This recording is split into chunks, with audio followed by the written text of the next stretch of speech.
Olá, seja muito bem-vindo, seja muito bem-vinda. Já está começando mais uma edição do Jornal Mundial, o noticiário nacional e internacional. Hoje, quarta-feira, dia 25 de maio de 2022. Já na sequência, vamos trazer aqui os principais destaques, vamos repercutir as principais notícias desta quarta-feira. E aqui na companhia do nosso camarada, companheiro aí, o nosso comentarista de Brasília, o Jonas Carreira, o nosso colaborador de todos os dias. Jonas Carreira, seja muito bem-vindo. É isso aí, Valdo, tamo junto. Boa noite, Valdo, boa noite a todos e todas, espectador, espectadora da TVC Jornalismo, do Jornal Mundial. Mais uma vez, Valdo, é uma honra aí estar dividindo o cenário com você do Jornal Mundial. Valdo, só para testar aí, eu acho que eu tô com um problema de áudio. Dá para me ouvir direitinho, Valdo? O meu áudio? Não, está tudo ok, teu áudio Ok. tá bom. Beleza, tamo junto. Então é isso, vamos repercutir as principais manchetes de hoje e já trazendo aqui para você a principal manchete que abre aqui mais uma edição do Jornal Mundial. O futuro de Moro e Dallagnol é formar uma dupla para dar show em presídio. Então, depois de ontem, né, aquela notícia que o Moro virou réu, agora o Dallagnol está apavorado porque também recebeu aí uma notificação que terá que pagar praticamente 3 milhões, vai ter que devolver, né, 3 milhões de reais para os cofres públicos. Ele que gastou aí em viagens, em estadias, portanto, aí gastou em hotel, gastou aí em passagem de avião, e ele vai ter que devolver aí este montante, praticamente 3 milhões aí de reais. E veio exatamente ou seja, esse saco imenso de areia, né, foi despejado na cabeça do Moro e agora na cabeça do Dallagnol. Vamos ver o que vai acontecer na sequência. Então, a nossa manchete aí resume aquilo que provavelmente vai ser o futuro desses dois cabras. Eles vão ter aí que fazer aquela dupla, né? Fazer aquela faxininha básica nos banheiros aí de cadeias, de presídio, né? Formar aquela dupla. Quem sabe eles possam dar shows aí e ganhar aí aquele cigarro extra em algum presídio no Brasil.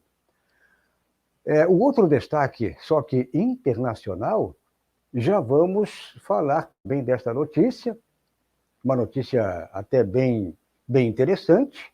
Argentina e Bolívia de mãos dadas. Países assinam acordo militar para fortalecer a defesa e desenvolvimento. Vamos então repercutir esta notícia também aqui da América Latina. Outra notícia internacional, só que ainda atualizando a questão do conflito entre Rússia e Ucrânia, né? Esse conflito é estimulado, eu faço questão de frisar que é um conflito estimulado pelo Império Norte-Americano. Então, o governo russo alerta o mundo que prorrogar o conflito na Ucrânia é um cenário ideal para a OTAN. Alguém tem dúvida, né? Alguém tem alguma dúvida que é exatamente o cenário ideal para que a OTAN seja o protagonista, esteja sempre aí exatamente como pauta do dia, né? Pauta do momento, e exatamente para gerar todo esse protagonismo, essa OTAN aí que é um órgão que já deveria ter sido extinto há décadas, há muitas décadas. Lá depois, né, depois que eles conseguiram detonar com a União Soviética, inclusive estava na proposta, estava aí nas diretrizes, que após a queda da União Soviética, um dos passos importantes seria acabar com essa OTAN. Mas ela continua mais viva do que nunca. Bom, já peço para quem chegou agora, para você que nos acompanha por aqui, pelo Jornal Mundial, pelos canais também TVC Jornalismo, TV Mais e o canal Jonas Carreira, é muito importante que você faça a inscrição aqui nos canais. Então, siga este procedimento. Primeiramente, faça a inscrição aqui nos canais. Na sequência, toque o sino para ser notificado. E depois, dê o seu like. Deixe o seu like aqui tocando o dedão no dedinho. É importante que você siga este procedimento. Bom, vamos então repercutir esta primeira manchete, a notícia principal desta quarta-feira. E essa notícia aí, acredito que é uma espécie aí de futuro programado. Então, o futuro de Moro e Dallagnol é formar uma dupla para dar show em presídio. É claro que é uma manchete irônica, né? Esses cabras aí têm mais é que ironizar, mas eu não duvido nada, né? Que eles vão aí se desmonetizar, como a questão aí do Dallagnol, o Moro também, que provavelmente, se a justiça for cumprida à risca, quando eu digo, o Moro vai ter que, não sei de onde ele vai tirar tanto dinheiro, por exemplo, para ele cobrir essa quebradeira toda, por exemplo, nas empresas de construção, a construção civil pesada. Construção civil pesada, ele detonou com essas empresas. Então, não sei de onde o Moro vai tirar tanto dinheiro para devolver para, ou seja, essa quebradeira toda. E levando também em consideração o que ele fez com os empregos, né? Ele, além de quebrar as empresas, ele detonou aí com milhares de empregos em todo o Brasil. Então, após Sérgio Moro se tornar réu pelos desmandos da Lava Jato e por danos causados à economia brasileira, agora chegou a vez do Dallagnol não esconder o desespero. Essa notícia é publicada no site Agenda do Poder. Então, o ex-procurador lavajatista recebeu uma notificação do Tribunal de Contas da União, o TCU. O documento aponta que Dallagnol terá de pagar quase 3 milhões de reais por diárias recebidas e passagens na época em que era procurador da Lava Jato.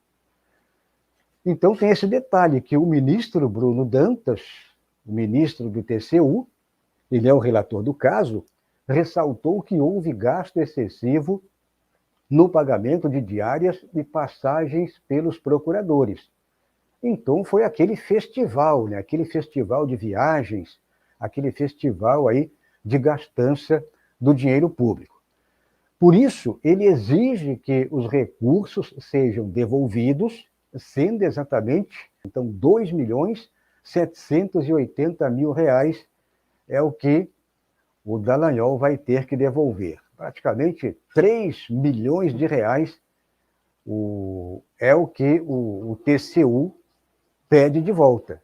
Dinheiro público, dinheiro gasto provavelmente aí, em noitadas numa boa, né? Hotéis caríssimos, passagem aí, exatamente, passagem VIP, então, e também hotéis aí, provavelmente 5 estrelas, comida a melhor possível, e tudo isso aí, acredito que ainda é pouco, né?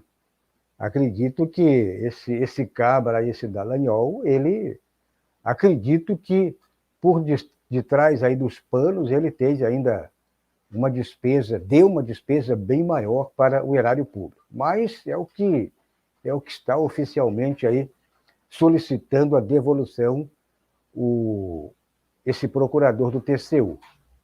O nome dele aí, portanto, o ministro Bruno Dantas é o relator do caso e, portanto, Jonas Carreira, você estaria apto a levar aquele cigarrinho aí para o Dallagnol, para a dupla Moro e Dallagnol, aí na Papuda, Jonas Carreira? Será que esse destino aí estaremos prestes a presenciar? Você acredita, Jonas, que esses cabras aí, claro que ironizamos aqui em nossa manchete, né? O futuro de Moro e Dallagnol, formar uma dupla para dar show em presídio, mas isso é o mínimo que deveria acontecer neste momento, né? Se fosse na China, eles seriam fuzilados em praça pública. Como diz o Jonas, a família teria que pagar ainda as despesas bélicas. Então, Jonas, como é que você observa toda essa situação? Pois é, Valdo. O Brasil hoje, o Brasil de hoje, está vivendo um período de pilhagem, e eu acho que é o maior período de pilhagem da nossa história. Eu acho que só aconteceu isso no Brasil, na história do Brasil, na época das capitanias hereditárias, no Brasil colônia, em que o Brasil era encaixado a um dogma metropolitano, tinha que seguir um pacto colonial.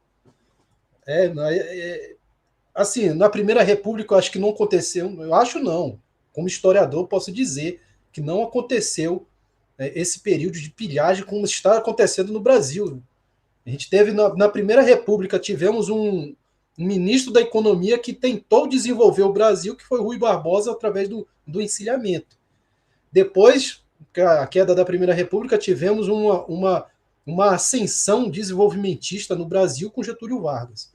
Eu acho que nem o período militar foi tão escroto como esse daqui. Né? Eu assinei hoje, Valdo, um abaixo-assinado virtual sobre o cartão corporativo do Bolsonaro. O Bolsonaro gastou em cartão corporativo 30 milhões de reais. Só o cartão corporativo. E pasmem, o pior de tudo, os gastos desse cartão corporativo vai cair no sigilo de 100 anos. É inédito isso na história do Brasil. Privatização da Eletrobras, privatização da Petrobras, retirada do pré-sal. Só para resumir o momento histórico de pilhagem do Brasil. O mais complexo disso tudo, Valdo, eu poderia até dizer, o paradoxal disso tudo, é que esse governo, esse período de pilhagem do Brasil surgiu através de uma operação anticorrupção.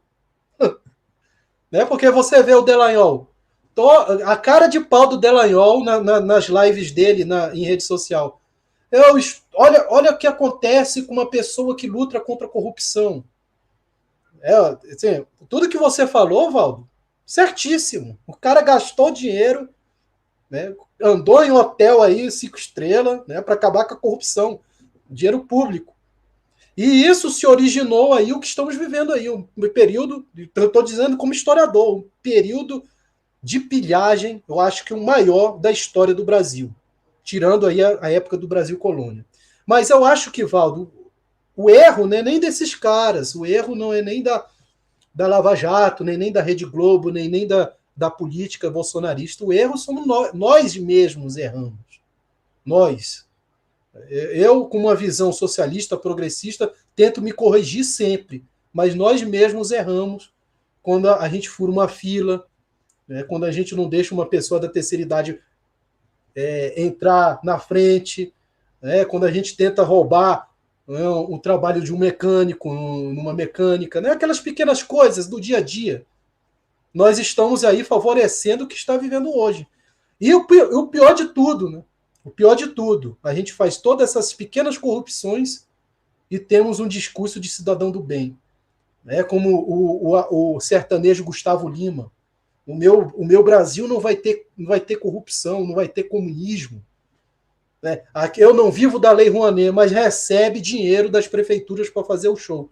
Então a culpa é toda da nossa sociedade, principalmente do cidadão de bem, com seu discurso conservador, moralista e hipócrita.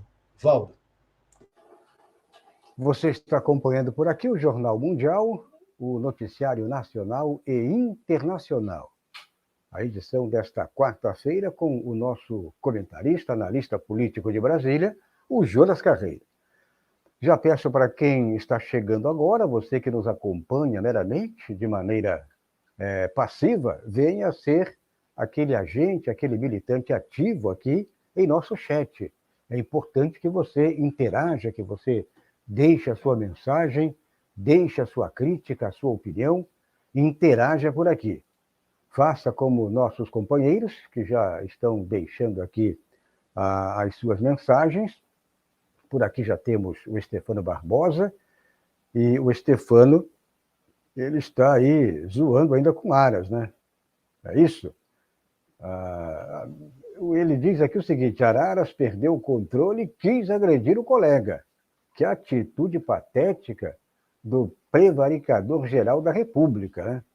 Quem viu o vídeo ali, você não acredita que um sujeito que é procurador da República tem aquela atitude, né? Com um colega dele aí do Ministério Público Federal, estavam exatamente numa sessão ao vivo, né? E ele partiu com tudo para agredir o colega. E aí, aquela agressão bem fascista foi com tudo. Se não fosse o segurança, o Araras estaria nesse momento aí ou engessado, ou ele estaria engessando alguém lá, portanto, nessa violência tremenda. É nesse ritmo aí de violência, né, que acompanhamos aí essa matança, essa carnificina no Rio de Janeiro, essa carnificina nos Estados Unidos também, naquela escola. Acho que foram 14, 15 pessoas que foram fuziladas lá também. E agora no Rio de Janeiro, 22, 23 aí, 23 pessoas que também foram fuziladas. A carnificina carioca continua, infelizmente.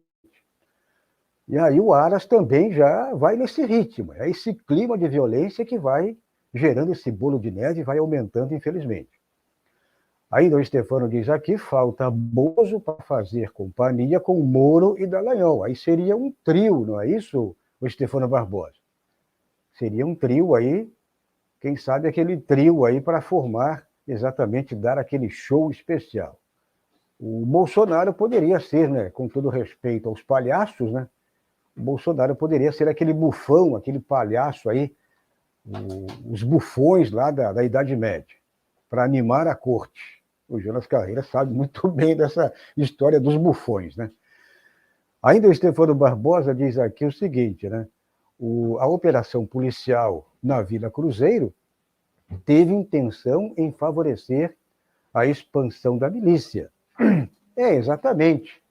É expandir território, né? Abrir mais territórios. O Stefano diz ainda aqui: o Lula revoga o sigilo de 100 anos. É um canetaço, ele pode revogar tudo.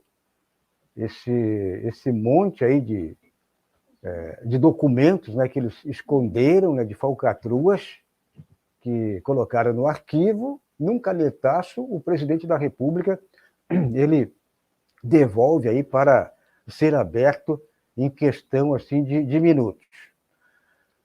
E, na sequência, vamos trazer outros camaradas. Por aqui também, ainda chegando agora, a Deneide, ela diz boa noite, Valdo. Jonas também mandando aquele alô para todos aqui no chat. Na sequência, vamos trazer outras mensagens por aqui. Bom, vamos repercutir a próxima notícia? E já trazendo aqui essa próxima notícia aqui da América Latina, uma notícia que é muito importante, porque é um princípio de proteção. China, Rússia se protegendo, formando bloco, bloco econômico, mas bloco também de segurança.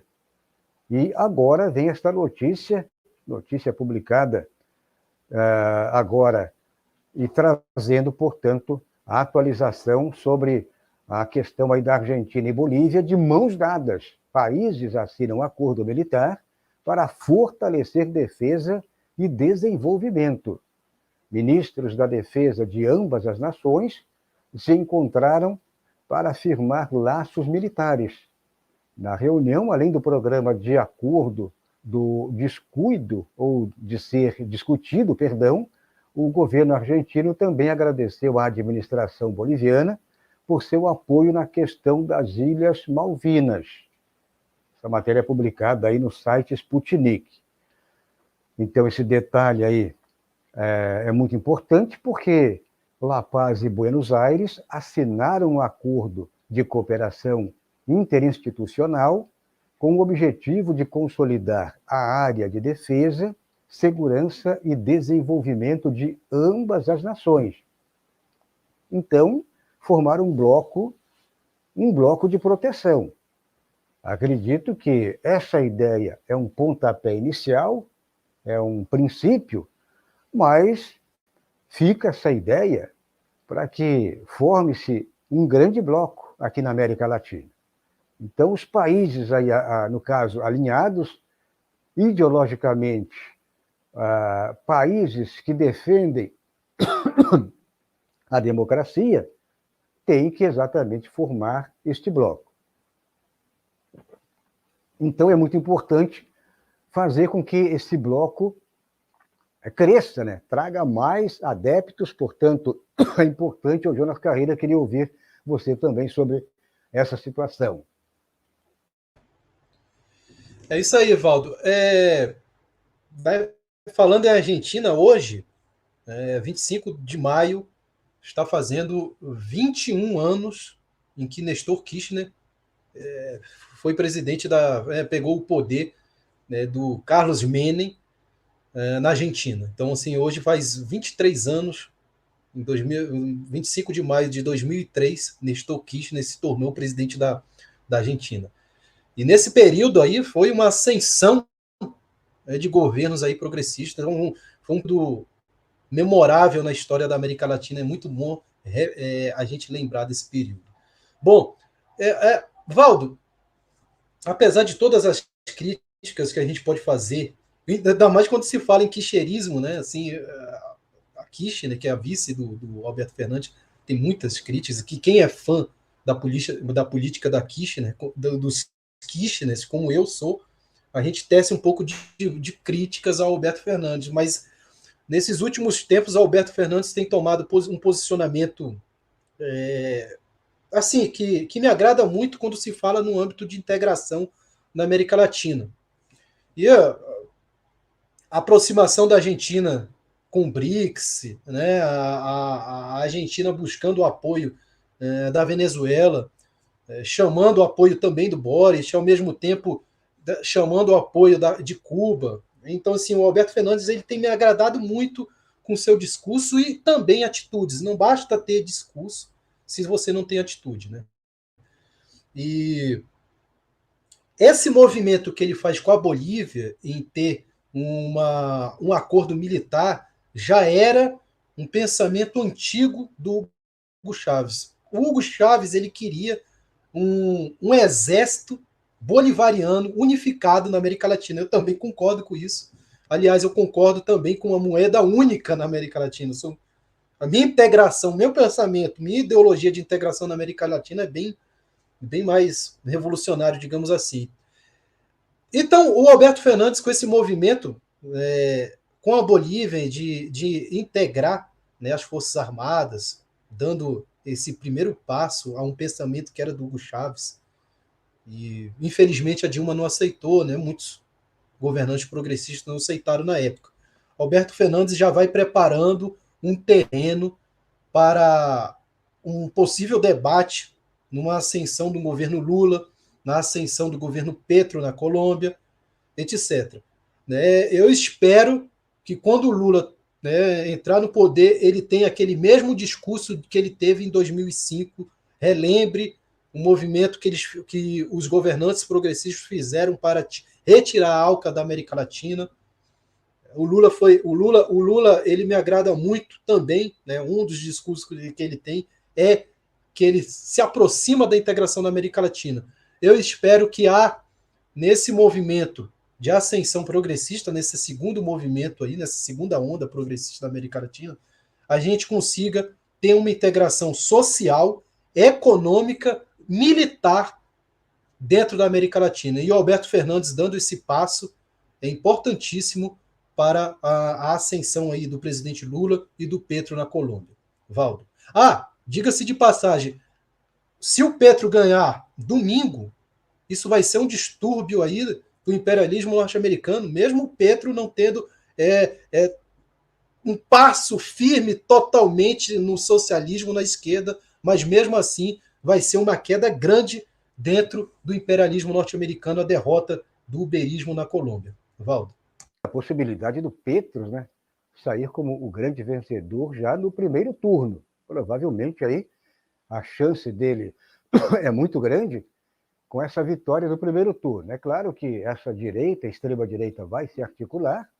Tem 2 candidatos da direita, na extrema-direita, e eles vão se articular para não deixar o Petros vencer no primeiro turno, como é o caso aqui no Brasil. Aqui no Brasil também, esse exemplo cabe muito bem ao Brasil. Vão se articular também para não deixar o Lula vencer no primeiro turno. Aí une-se a direita, a extrema-direita, e aí tentam jogar um segundo turno para enfraquecer um possível governo Lula. Aí fazem, se o Lula vencer, aí vence num segundo turno, por exemplo, e aí com uma margem pequena. Também dá para projetar lá na Colômbia, é o que eles estão tentando fazer nesse momento. Então já teve acusações, já teve tentativa aí de ir para cima do Petros, assassinar o Petros, e a situação lá na Colômbia, o Jonas Carreira, não está nada fácil. E eles são, talvez é o país mais sanguinário aqui na América Latina. Eles vão para cima e detonam com um país que assassinou vários candidatos, tanto a presidente como ao legislativo, e, portanto, a Colômbia tem fama, né, fama negativa nesse ponto. Então, vamos acompanhar por aqui também. Já peço para quem chegou agora, para você que nos acompanha por aqui, venha deixar aqui a sua mensagem, venha aqui no chat, deixe a sua mensagem e aproveite para interagir por aqui. Bom, a próxima notícia, vamos trazer aqui, então, essa notícia também internacional, atualizando toda a situação do conflito entre Rússia, Ucrânia, Império Norte-Americano. Então, essa notícia já atualizando a quarta-feira de conflito. Então, o governo russo alerta o mundo que prorrogar conflito na Ucrânia é um cenário ideal para a OTAN. Então, o secretário do Conselho de Segurança da Rússia, Nikolai Patrushev, alertou que para a OTAN, estender o conflito russo-ucraniano é um cenário ideal para ficar perto das fronteiras desta nação. E ele vai além ainda. Olha só, aspas então para o secretário. O cenário ideal para toda a organização do Tratado do Atlântico Norte, a OTAN, liderada pelos Estados Unidos, é um conflito eternamente latente neste país. O Ocidente precisa da Ucrânia como contrapeso à Rússia e também como campo de testes para eliminar armas obsoletas. Então, para vender arma, exatamente você elimina aquelas armas que estão já no prazo de vencimento, né, que ele chama de obsoletas, armas antigas, armas que estão, munições que estão já naquela data de vencimento, eles vão procurando, a indústria armamentista, a indústria bélica, eles procuram provocar os governos, independente de que governo estiver nos Estados Unidos, para queimar, para gastar literalmente aquele lote de munições, armamentos, e aí para colocar novos armamentos, novas munições, e quem é que ganha com tudo isso? É essa mega empresa armamentista norte-americana. Isso ninguém tem dúvida. Então, isso aí está em jogo, e eles arrastam esse mundo todo aí, ou seja, essa parte do mundo que apoia esse tipo de conflito. Aí eles arrastam a mídia conservadora, arrastam essa mídia liberal, que aí veste a camisa, ou seja, entra na luta pró-império, e aí eles conseguem exatamente convencer a população de que não, o negócio é para evitar um ataque contra os Estados Unidos, é para evitar um conflito maior. Então, o que está em jogo é isso. A alerta, né, alerta do governo russo é que o mundo, né, alerta o mundo aí que prorrogar o conflito na Ucrânia é um cenário ideal para a OTAN, portanto, é um cenário plantado. É exatamente um cenário programado para que tudo isso aí aconteça, né? Para eles vender mais armas e também, e principalmente, né, para que justifique-se esse apoio aí, portanto, de muito dinheiro, muita verba. É claro que tudo isso aí envolve armamento, né? Eles colocam, por exemplo, liberam alguns milhões de dólares para a Ucrânia e aí diz, vocês têm que comprar mais armas, é uma verba para vocês comprar armas. Temos armamento aqui, como diz na gíria, né? Temos armamento em promoção na hora. Então, eles ajudam, dão um pouquinho aqui para tirar o bastantão depois. Porque depois de tudo isso, eles vão querer exatamente um ressarcimento. Né? Não tem, Jonas Carreira, café, almoço e janta de graça. Isso aí não existe. Então, eles dão, além de fazer com que a Ucrânia, por exemplo, compre armamento e gaste e queime essa verba do próprio Estados Unidos, mas eles vão ter ainda depois que repor esse dinheiro que foi emprestado. Porque esse dinheiro não é... Você acha que o capitalismo vai fazer doações assim humanitárias? Isso não existe. O Jonas Carreira queria ouvir você também. Então, Valdo, o que eu vou falar aqui, academicamente, os economistas não concordam no que eu vou falar. Mas, claro, nesse momento histórico, há todo um viés econômico para a gente analisar, mas também há um viés de guerra belicista para ser analisado, que também é muito importante. Claro que toda a guerra que está acontecendo na Rússia tem um interesse na energético, no gás russo, etc., mas também tem interesses ali para ter sempre esse pavio de pólvora aceso para alimentar e manter a OTAN viva e o imperialismo norte-americano, a ordem unipolar viva. Por que eu estou dizendo isso? Primeiro, essa ordem unipolar surgiu através de guerra. Eu sempre falo isso, né? Através da Guerra dos 30 Anos, entre católicos e protestantes, surgiu ali a Paz de Westfália, porque os ducados, os principados, na época, não estavam mais aguentando tantas guerras que estavam surgindo entre França, Inglaterra, etc. Claro que também há todo um processo econômico ali, as cruzadas abriram comércio no mar Mediterrâneo, etc. Não estou desmerecendo a visão economicista do negócio. Mas a guerra ela foi essencial para a trajetória da ordem unipolar. Duas guerras mundiais fizeram a ascensão norte-americana do imperialismo. 1991, cai a máscara de paz democrática, da paz maceira, como aquele japonês lá, o Nakamura, me esqueci o nome dele, falou o fim da história, escreveu um best-seller chamando O Fim da História, porque depois que a União Soviética caísse, o Muro de Berlim, a humanidade iria viver um projeto liberal democrático. Tudo engano, porque os Estados Unidos está com mais bomba ainda. Se juntar a Primeira e a Segunda Guerra Mundial, 1991 até os dias atuais. Então, esse processo de manter a Ucrânia viva vai sempre instigando, escalando uma